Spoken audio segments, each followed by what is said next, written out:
இன்றைக்கி தலைமுடி நல்லா வளர்கிறதுக்குள்ள ஹேர் பேக் தான் பார்க்க போகிறோம். நம்ம வந்து இன்றைக்கி வெந்தயத்தை வச்சு நம்ம கூட ஒரு பொருளும் சேர்த்து நம்ம பண்ண போகிறோம். இந்த பொருள் என்ன தேவைன்னு நம்ம பார்க்கலாம். உள்ள வாங்க. Hi friends, welcome R channel.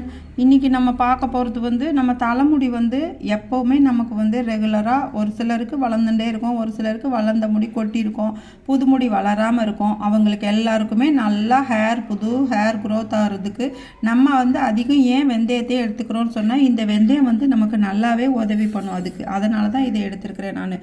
இப்போ இது கூட நம்ம எடுத்திருக்க பொருள் வந்து கொஞ்சமாக நம்ம வந்து செம்பருத்தி இலை எடுத்துக்கிறோம். செம்பருத்தி இலையும் செம்பருத்தி பூவும் நான் எடுத்துக்கிறேன். ஏன்னா இது வந்து நல்லா ஹேரில் ஒரு ஷைனிங்காக இருக்க மாதிரி இருக்கும், ஹேர் நல்லா வந்து மாய்ஸ்சரைசிங்காக வச்சுருக்கோம், நல்லாயிருக்கும். அதனால் நான் இப்போ இந்த ரெண்டு பொருளும் சேர்த்து தான் நான் பண்ண போகிறேன்.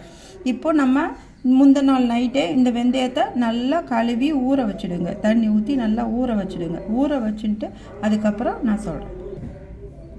இப்போ நான் ஊற வச்சுருக்கேன் பாருங்கள். இது நல்லா ஊறிடுச்சு இந்த வெந்தயம். இப்போ இந்த வெந்தயத்தை நம்ம நல்லா மிக்சியில் போட்டு நல்லா அரைச்சி ஒரு துணியில் நல்லா வடிகட்டி நம்ம எடுத்துக்கணும். அப்போ தான் நமக்கு வந்து தலையில் திப்பியாக இருக்காது. இப்போது அது கூட நம்ம சேர்த்துருக்க பொருள் வந்து நம்ம இந்த செம்பருத்தி இலையும் செம்பருத்தி பூவும் சேர்த்துக்கிறோம். சேர்த்துட்டு நம்ம நல்லா அரைச்சிட்டு நம்ம தலையில் ஒரு பேக்காக போடும்போது அது நல்லாவே நமக்கு முடி வளரும். நமக்கு வந்து அப்பப்போ நம்ம வந்து நிறையா விஷயம்லாம் யோசிச்சுட்டு டென்ஷனாக இது மாதிரிலாம் இருக்கிறதுனால நிறையவே ஹேர் வந்து ஃபால் ஆகிட்டே இருக்கும். ஆனால் நம்ம வந்து அதுக்கு ரெகுலராக நம்ம அதை திரும்ப நம்ம ஹேர் பேக் போட்டு அதுக்கு ஹேர் ஆயில் வச்சு ஹோம்மேட் ஹேர் ஆயில், நீங்கள் எந்த ஹேர் ஆயில் யூஸ் பண்ணி இப்படியே நம்ம கொஞ்சம் கொஞ்சமாக மெயின்டைன் பண்ணும்போது நம்மளோட பழைய முடி திரும்பவும் முளைச்சி வந்து நமக்கு அந்த அளவு முடி வந்துடும். நம்ம அதை அப்படியே விட்டோன்னா திரும்ப அந்த முடி துளுக்காமல் இருக்கும். அதனால் நம்ம இந்த மாதிரி ஹேர் பேக்லாம் போட்டுகிட்டே இருந்தோன்னா நமக்கு முடி நல்லாயிருக்கும். நமக்கும் நல்லா இருந்தால் தான் நம்மளுக்கும் ஒரு கான்ஃபிடெண்ட்டாக இருந்த மாதிரி இருக்கும், நமக்கும் அழகாக தெரியும். அது மாதிரி. சரி, இப்போ நான் அரைச்சிட்டு வரேன். அரைச்சிட்டு வந்து பார்க்கலாம்.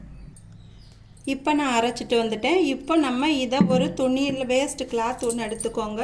அதை போட்டு நம்ம நல்லா வடிகட்டிடலாம். அப்போ வடிகட்டிட்டு நீங்கள் தேய்ச்சிங்கன்னா தான் திப்பியாக வராது.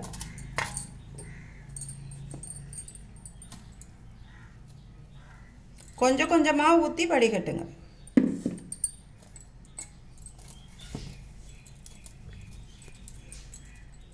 நல்லா இப்படி பிழிஞ்சு எடுத்துருங்க.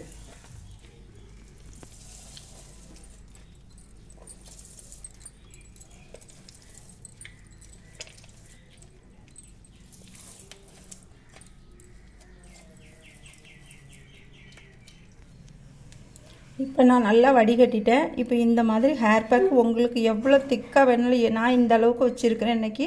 உங்களுக்கு இந்த அளவுக்கு வேணால், நம்ம வந்து செம்பருத்தி இலை போட்டதுனால அதுவும் நல்லா வலுவழுப்பு தன்மை உள்ளதுங்கிறதுனால நல்லாவே இந்த மாதிரி இருக்கும். உங்களுக்கும் நீங்கள் உங்களுக்கு எந்த அளவு தேவையோ அந்த அளவு தண்ணி வேணும்னாலும் மிக்ஸ் பண்ணிக்கோங்க. அதுக்கு பதிலாக பழைய கஞ்சி தண்ணி இருந்தால் ஊற்றிக்கிட்டிங்கனாலும் நல்லாவே இருக்கும். இதை ஸ்கேல்ப் ஃபுல்லாக நல்லா அப்ளை பண்ணி விட்ருங்க. உங்களுக்கு பொடுகு இருந்தாலும் நல்லாவே போயிடும். முடி நல்லா வளர்கிறதுக்கும் உதவியாக இருக்கும். வாரத்தில் 2 நாள் இந்த மாதிரி நீங்கள் யூஸ் பண்ணிக்கிட்டே வர உங்கள் தலைமுடி நல்லா இம்ப்ரூவ்மெண்ட்டாக இருக்கும். நல்லாவே வளர்கிறது உங்களுக்கும் வித்தியாசம் தெரியும். நீங்கள் முடி எவ்வளோ கொட்டுது, நம்ம இதை தொடர்ந்து போட்டாலும் நமக்கு எல்லாம் கொட்டிகிட்டே இருக்குது அப்படின்னு நினச்சாலும் அப்படிலாம் கிடையாது. உங்களுக்கு கொஞ்சம் கொஞ்சமாக இம்ப்ரூவ்மெண்ட் வரும். ஒரு 3 மந்த்தில் உங்களுக்கு நல்லா ஒரு முடி அடர்த்தியாக தெரியுறதுல உங்களுக்கு நல்லா வித்தியாசம் தெரியும். அதனால் நீங்கள் இந்த மாதிரி ஹேர் பேக் நீங்கள் போட்டு பாருங்கள். இந்த சேனல் உங்களுக்கு பிடிச்சிருந்துச்சுன்னா லைக் பண்ணுங்கள், ஷேர் பண்ணுங்கள், சப்ஸ்கிரைப் பண்ணிட்டு பாருங்கள். இன்னொரு வீடியோவில் சந்திக்கலாம். பாய்.